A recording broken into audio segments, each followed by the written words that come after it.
নমস্কার বন্ধুরা, টেক বাংলা চ্যানেলে আপনাদের সবাইকে স্বাগত। আজকের ভিডিওতে আমরা আলোচনা করব অন্নপূর্ণা ভান্ডার স্কিম 2026 সম্পর্কে।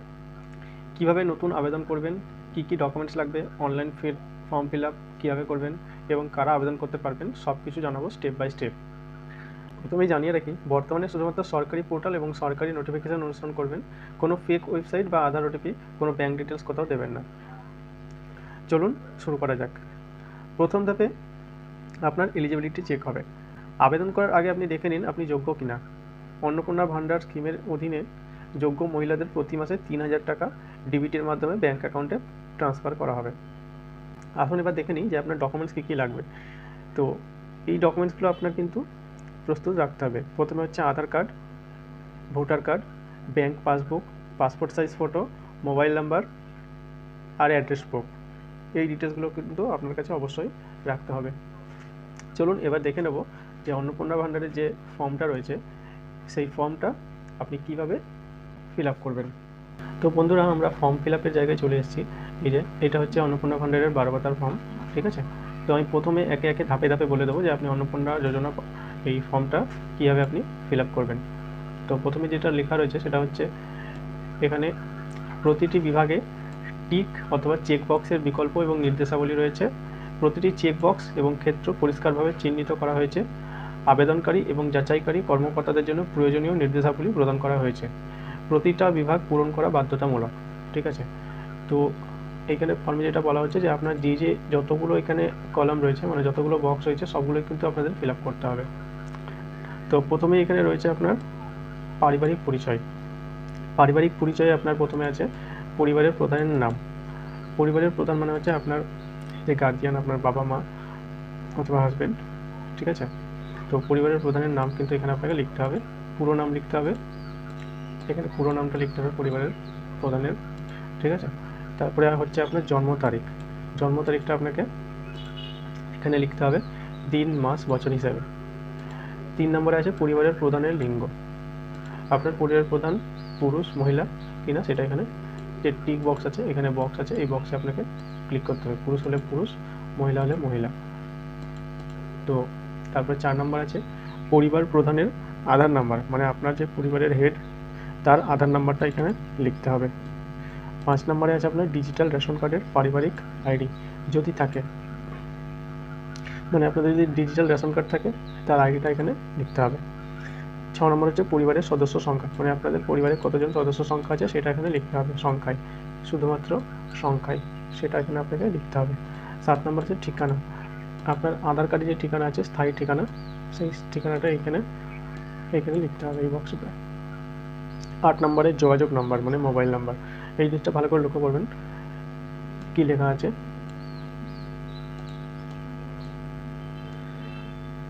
বিশেষত পরিবারের প্রধানের আধার নাম্বার সংযুক্ত মোবাইল নাম্বার, ঠিক আছে। বিশেষত পরিবারের প্রধানের আধার নাম্বার মানে আপনার যে পরিবারের প্রধান আছে সেই পরিবারের প্রধানের আধার নাম্বার সংযুক্ত মোবাইল নাম্বার, মানে আপনার পরিবারের প্রধানের যে আধার কার্ড মোবাইল নাম্বারটা লিঙ্ক আছে সেই মোবাইল নাম্বারটা আপনাকে এখানে লিখতে হবে। 9 নম্বরে হচ্ছে নাম, জন্ম তারিখ, লিঙ্গ, পরিবারের প্রধানের সঙ্গে সম্পর্ক, আধার নাম্বার, পরিবারের সকল সদস্যের, মানে এখানে আপনার পরিবারে যতজন সদস্য আছে, ফ্যামিলি মেম্বার আছে, সবারই ডিটেলস কিন্তু এখানে দিতে হবে। প্রথমে আছে পরিবারের প্রধান, তার নাম, জন্ম তারিখ, লিঙ্গ পুরুষ না মহিলা, পরিবারের প্রধানের সঙ্গে সম্পর্ক, মানে আপনার যে পরিবারের হেড আছে তার সঙ্গে আপনার কী সম্পর্ক, বাবা মা হাজব্যান্ড সেটা, আর পরিবার প্রধানের আধার নাম্বার, ঠিক আছে এখানটাতে। আর এইগুলোতে হ্যাঁতে রাইট, হ্যাঁতে রাইট, হ্যাঁতে রাইট, এগুলোতে চেক বক্সে রাইট চিহ্ন দিতে হবে আপনাকে চেক বক্সগুলোতে। এরকমভাবে আপনার দেখুন প্রথমে পরিবার প্রধানের নাম হলো, তারপরে আপনার যে পরিবারের আরও সদস্য আছে, মানে আরও যে ফ্যামিলি মেম্বার আছে, ভাই বোন দাদা, এদের ডিটেলস এখানে দিতে হবে। তো এখানে টোটাল 5 জন সদস্য আপনারা এখানে দিতে পারবেন, 5 জন পর্যন্ত। এই যে সদস্য নম্বর 2, 1, 3, 4, 5, এরকমভাবে আপনার টোটাল 5 জন সদস্য পর্যন্ত এখানে ডিটেলস আপনাকে করতে হবে। এবার চলে আসি 10 নম্বরে।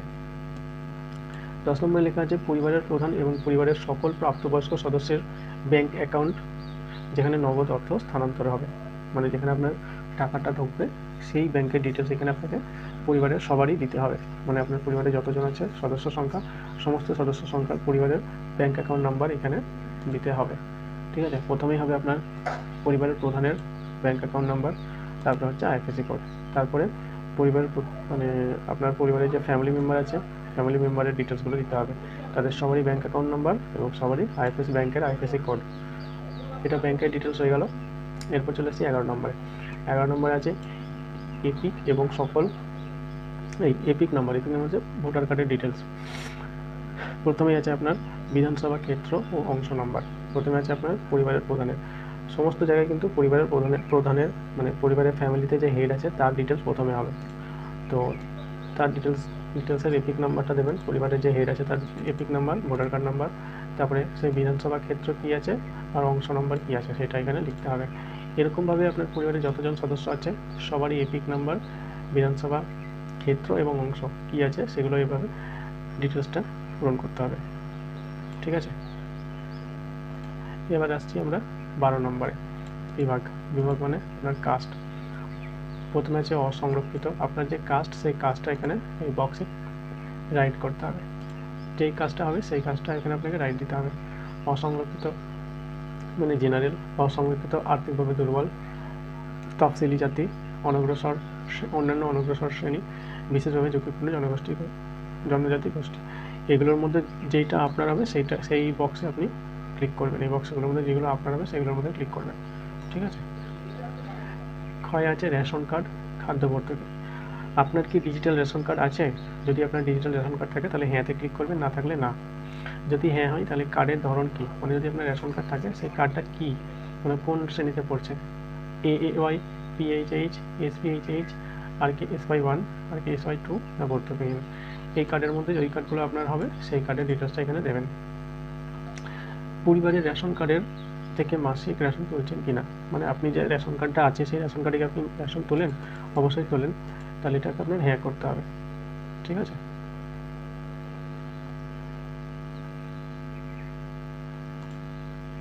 তারপর আছে বাড়ির ধরন, আপনার বাড়িতে কি 3 বা তার বেশি পাকা ঘর রয়েছে, মানে আপনার বাড়িটা কীরকম ধরনের, মানে বাড়িতে কি 3টের বেশি পাকা ঘর যদি থাকে তাহলে এখানে হ্যাঁ লিখতে হবে, এই যে হ্যাঁতে রাইট করতে হবে, না থাকলে না।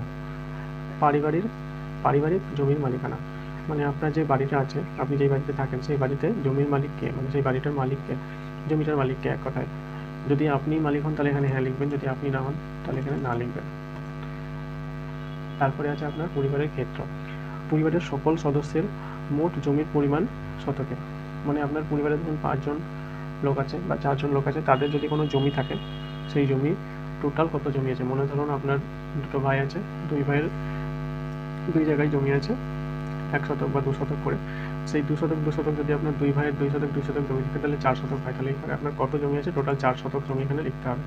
ঠিক আছে, 4 নম্বরে হচ্ছে যানবাহন, মানে আপনি বা আপনার পরিবারের কোনো সদস্য কি অবাণিজ্যিক মোটর চালিত 4 চাকার গাড়ি আছে, মানে যদি আপনার বাড়িতে যদি কাউরি ফ্যামিলি মেম্বারে যদি কোনো 4 চাকা গাড়ি থাকে অবাণিজ্যিক, যেটা কোনো ব্যবসাতে লাগে না, মানে আপনার নিজের ব্যবহারের জন্য আপনি কিনেছেন বা আছে, তাহলে এখানে আপনাকে হ্যাঁ লিখতে হবে, যদি না হয় না লিখবেন। এবার যদি হ্যাঁ হয় তাহলে গাড়ির সংখ্যাটা এখানে লিখতে হবে, যদি তারপরে গাড়ির রেজিস্ট্রেশন নাম্বারটা এখানে দিতে হবে। তারপর আসছি 5 নম্বরে, পরিবার ভিত্তিক সদস্যদের স্বাস্থ্য বিমা, মানে আপনার পরিবারে কারো যদি মেডিক্লেম করা থাকে তাহলে সেখানে আপনাকে হ্যাঁ বা না সেটা লিখতে হবে, যদি থাকে তাহলে লিখতে হবে হ্যাঁতে লিখতে হবে, যদি না থাকে তাহলে নাতে ক্লিক করতে হবে। যদি থাকে তাহলে আপনার কী ধরনের বিমা আছে, প্রথমেই হবে আপনার পরিবারের প্রধানের HOF, পরিবারের প্রধানের কীরকম ধরনের বিমা আছে, সরকারি না বেসরকারি, এরকমভাবে সমস্ত আপনার যত সদস্য আছে সমস্ত সদস্যের ডিটেলস কিন্তু এখানে দিতে হবে। এরপর চলে আসছি আপনার আয়, মানে পেশা, মানে আপনি কী করেন, কোনো সদস্য কি আয়কর বা পেশাগত কর প্রদান করেন, মানে আপনার ফ্যামিলির কেউ ইনকাম ট্যাক্স ফাইল করে বা ইনকাম ট্যাক্স দেয়, যদি দিয়ে থাকে তাহলে এখানে হ্যাঁ লিখবেন, যদি না দেয় তাহলে না লিখবেন। তারপর আছে পরিবারের সদস্যদের প্যান কার্ড, যদি থাকে তাহলে হ্যাঁ লিখতে হবে, না থাকলে না। যদি থাকে তাহলে এখানে হ্যাঁ লিখতে হবে, হ্যাঁ লেখার পর এখানে প্রথমে আছে পরিবারের প্রধানের, তাহলে পরিবারের প্রধানের এখানে নাম, তারপরে প্যান কার্ড নাম্বার, তারপর আপনার সদস্য মানে বাড়িতে আর যারা মেম্বার আছে তাদের নাম, প্যান কার্ড নাম্বার। এরকমভাবে পরিবারের মোট 5টা ফ্যামিলি মেম্বার পর্যন্ত আপনি এখানে প্যান নাম্বার আপনাকে দিতে হবে, মানে যদি থাকে। তারপর হচ্ছে কর্মসংস্থানের ধরন। কর্মসংস্থান কী আছে? কর্মসংস্থান মানে সরকারি ক্ষেত্রে কাজ করে না বেসরকারি ক্ষেত্রে। এখানে লেখা যাবে পরিবারের প্রধান। পরিবারের প্রধান কী ধরনের কাজ করে, মানে আপনার পরিবারের ফ্যামিলিতে কে কী কাজ করে, এক কথায় সেটা লিখতে হবে। যদি কোনো সরকারি কাজ করে তাহলে সরকারি ক্ষেত্রতে রাইট, যদি বেসরকারিতে কাজ করে তাহলে বেসরকারিতে রাইট, যদি সংগঠিত ক্ষেত্রে সংযুক্ত মানে কোনো ব্যবসায়ী, ঠিক আছে, কোনো কিছুর মালিক, তাহলে এইখানে রাইট দিতে হবে। যদি আংশিক সময়ের কর্মরত মানে কোনো পার্ট টাইম কাজ করে তাহলে এখানে রাইট করতে হবে। অসংগঠিত ক্ষেত্রে স্বনিযুক্তি মানে যদি কোনো কারিগর হয়, শিল্প হয়, কৃষক হয় তাহলে এখানে, পরিযায়ী শ্রমিক হলে এখানে, বেকার হলে এখানে, অন্যান্য হলে এখানে। এবার এরকমভাবে এটা প্রথমে হচ্ছে পরিবারের প্রধানের হবে। তারপরে আপনার পরিবারের সদস্য যতজন সদস্য আছে সমস্ত সদস্যের একইভাবে এগুলো ফিল আপ করতে হবে, মানে তারা কী কাজ করে সেইগুলো এখানে ফিল আপ করতে হবে। এই যে টোটাল 5জন সদস্য আছে, 5জন সদস্যের এখানে ফিল আপ করতে হবে। তারপরে আসছে 4 নম্বরে পরিবারের শিক্ষিত প্রাপ্তবয়স্ক সদস্যদের সংখ্যা এবং পরিবারের অশিক্ষিত প্রাপ্তবয়স্ক সদস্যদের সংখ্যা। প্রথমেই আপনার এখানে লিখে দিতে হবে পরিবারে কতজন শিক্ষিত সদস্য আছে, তারপরে কতজন অশিক্ষিত সদস্য আছে। মানে ধরুন আপনার পরিবারে 3জন লোক থাকে, তার মধ্যে 2জন শিক্ষিত আর 3জন অশিক্ষিত, তাহলে এখানে লিখতে হবে 2, এখানে লিখতে হবে 3। যদি 5জনই শিক্ষিত হয় তাহলে এখানে 5 লিখবেন। তারপর হচ্ছে পরিবারের প্রধান, মানে এখানে তার ডিটেলসটাও দিতে হবে, মানে কে শিক্ষিত কে অশিক্ষিত না। প্রথমেই আছে পরিবারের প্রধান, তিনি শিক্ষিত কিনা বা অশিক্ষিত কিনা। যদি শিক্ষিত হয় তাহলে শিক্ষিততে ক্লিক করবেন আর সর্বোচ্চ শিক্ষকতা যোগ্যতা দিয়ে দেবেন। সর্বোচ্চ শিক্ষকতা যোগ্যতা মানে হচ্ছে আপনি যতদূর লাস্ট পড়াশোনা করেছেন সেইটা। এরকমভাবে সমস্ত সদস্যের শিক্ষকতা যোগ্যতা এখানে দিতে হবে, শিক্ষিত না অশিক্ষিত। যদি শিক্ষিত হয় শিক্ষকতা যোগ্যতা কী আছে সেটা সব কিছু দেওয়ার পর এখানে টোটাল 5জন সদস্যের এখানে পর্যন্ত আসবে, তো 5জন সদস্য পর্যন্ত দিতে হবে। 5 নম্বরে আছে কোনো সদস্য কি সাংবিধানিক পদ, মন্ত্রী, সাংসদ, বিধায়ক, পৌর স্থানীয় সংস্থা এবং পঞ্চায়েত সংস্থার প্রাক্তন অথবা বর্তমান ধারক কিনা। মানে আপনার ফ্যামিলির কোনো সদস্য কোনো সাংবিধানিক পদ, মন্ত্রী, সাংসদ, বিধায়ক, পৌর স্থানীয় সংস্থা এবং পঞ্চায়েত সংস্থার প্রাক্তন মানে আগে কোনো দিন ছিল বা বর্তমান এখন আছে এরকম কোনো পদে যদি থাকে তাহলে লিখতে হবে হ্যাঁ, যদি না থাকে তাহলে লিখতে হবে না। এই না, যিনি এই পদে রয়েছেন তার সদস্য নাম্বার, যদি কেউ থাকে এরকম পদে তার সদস্য নাম্বারটা লিখতে হবে এখানে। এবার কোনো সদস্য কি সরকারি পেনশনভোগী, মানে আপনার বাড়িতে যদি কোনো কেউ সদস্য থাকে সে যদি সরকারি পেনশন পায় তাহলে এখানে লিখবেন হ্যাঁ, না পেলে না। যিনি সরকারি পেনশন পান তার সদস্যের নাম্বার এখানে লিখতে হবে। 7 নম্বর হচ্ছে সদস্য কি জিএসটি অধীনে নিবন্ধিত আছে, মানে আপনার বাড়িতে কোনো এমন কোনো সদস্য আছে যে জিএসটি দেয়, মানে জিএসটি নাম্বার আছে।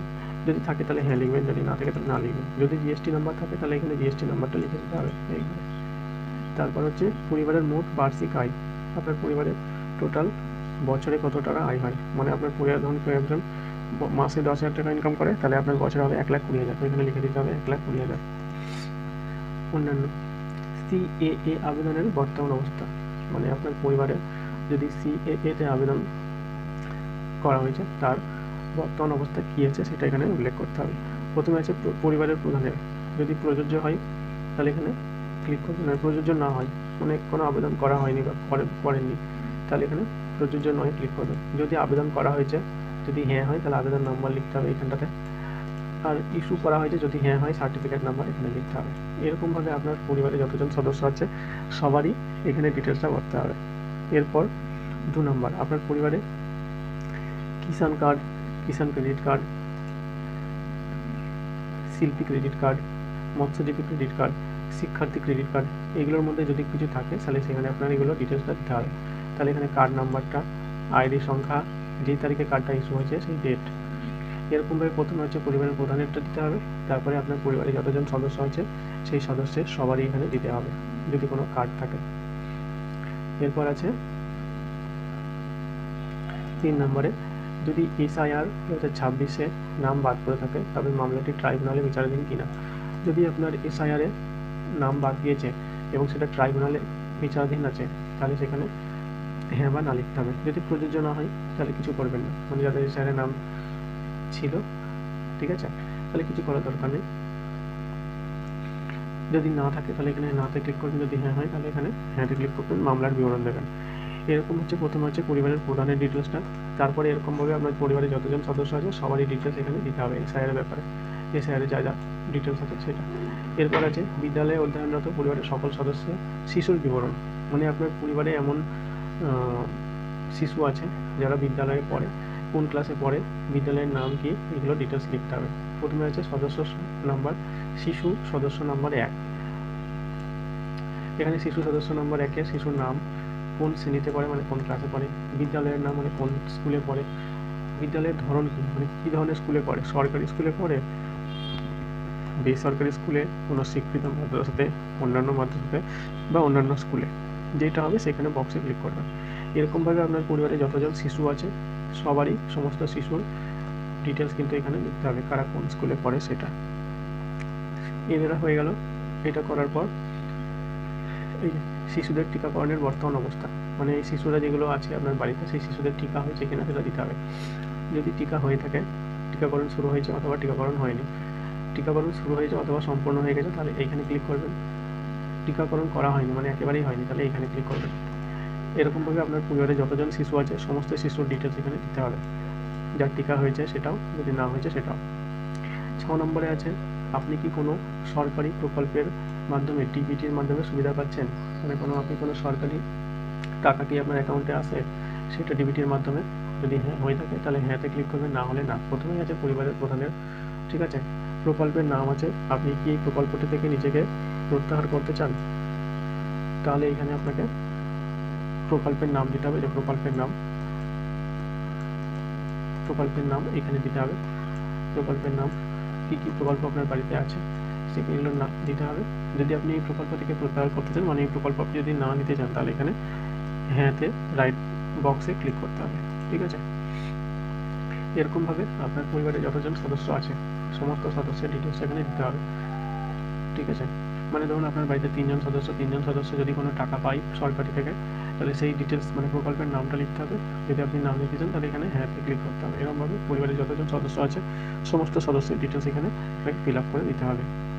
তারপর লাস্টে হচ্ছে যদি কোনো কারোর নাম বাদ যায় তাহলে এটা অফিসার কর্তৃক পূরণীয়, এখানে কারণটা অফিসার লিখে দেবে। যদি ধরুন কেউ এলিজিবল না হয় অন্নপূর্ণা যোজনার টাকা পাওয়ার জন্য, তাহলে এখানে যে অফিসার আপনার এটা ফর্মটা নেবে সে এখানে লিখে দেবে যে কী কারণে আপনি পাবেন না, এই বক্সে লিখে দেবে।